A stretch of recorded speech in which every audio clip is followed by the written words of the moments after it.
Jungle of Bones, read by Shadow Strike Gaming, written by Ben McCalson, the author of Touching Spirit Bear.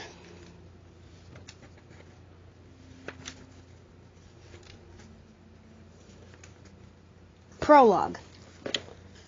Dylan slogged through the swamp toward the trees. He needed to find dry ground where he could spend the night again. Still he watched for snakes and crocodiles. The air reeked of rotting undergrowth.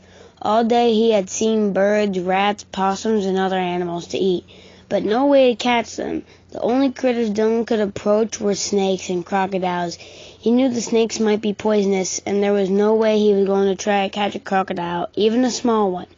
Before leaving the tall grasses, Dylan ate a few more grasshoppers and then deliberately headed for a root-tangled path entering the jungle.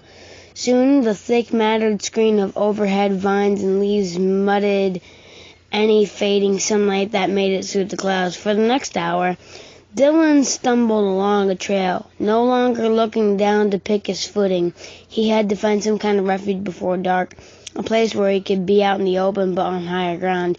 He needed a space where he could lie down and still see wild animals approaching, hopefully a place with fewer insects.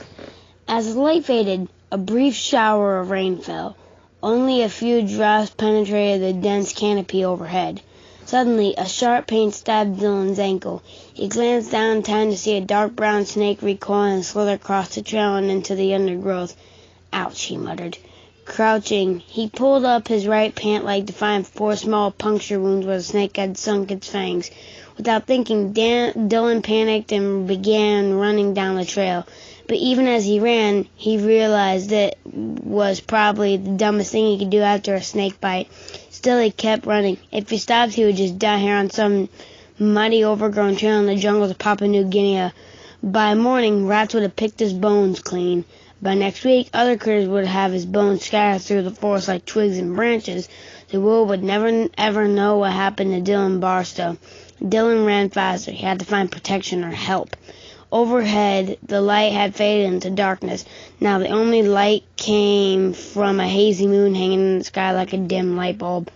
At that very instant, Dylan broke into a clearing similar to the one where he had slept the night before. He walked out away from the darkness of the trees into the moonlight in frozen shock.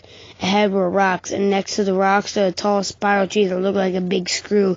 This was the same place he had left early this morning without a compass. He had walked all day in a huge circle, only to end up back where he had begun. Dylan blinked his eyes as if doing so might make the stupid tree disappear. He shook his head as a wave of despair washed over him. Worse than any chill before, Dylan screamed, desperate and primal, his voice piercing the hush that had fallen over the clearing. As he finished, tears started down his cheeks, stopping to rest each time he hiccuped with grief, and a different spasm flooded through his body, and his knees buckled. Dylan collapsed to the ground. The jungle spun in circles. He fell suddenly stiff and cold, as if his body were freezing in a blizzard, and then there was nothing.